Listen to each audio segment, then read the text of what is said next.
హార్ముజ్జల సంధి అనేది ప్రపంచానికి 20% ఆయిల్ సరఫరా చేస్తున్నది మాట వాస్తవం. ఇప్పుడు మన దగ్గర మరి ఏ జ్ఞానంతో రాస్తున్నారో, భారత్ మీద ద్వేషంతో రాస్తున్నారో ఏమో తెలియదు. మన వాళ్ళని బెదిరేసేస్తున్నారు.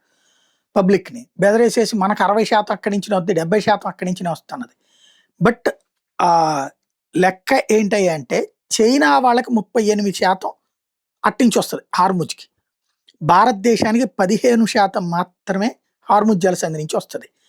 ఆహ్, ఏసియాకి అంటే భారత్ కాకుండా ఉన్నటువంటి రెస్ట్ ఆఫ్ ఏసియాకి 14%, యూరప్‌కి 3%, జపాన్‌కి 11%, సౌత్ కొరియాకి 12%, చైనాకి 38%, ఇతర దేశాలకి 7%. ఇది ప్రస్తుతం అంటే చిన్నా చితకా వాటిటికి. ఇది ప్రస్తుతం దానికున్నటువంటి వీల్. ఇది మనం చెప్తున్నటువంటి లెక్క గాదు. వాళ్ళకి సంబంధించినటువంటి ఫిగర్ అనమాట. దాని ప్రకారం ఈ లెక్కలు కనబడుతున్నాయి. కాపోతే మనకు ఆ 15% తగ్గినా ఇబ్బందే. ఆటోమేటిక్‌గా మనకి ఆల్టర్‌నేటివ్స్ ఉంటాయి. ఆ ప్లాన్ చేస్తారు. కాపోతే ఈలోపు ఆ అనుమానాల్ని పెంచేసేసి రేట్లు పెంచే ప్రయత్నం అయితే జరుగుతది.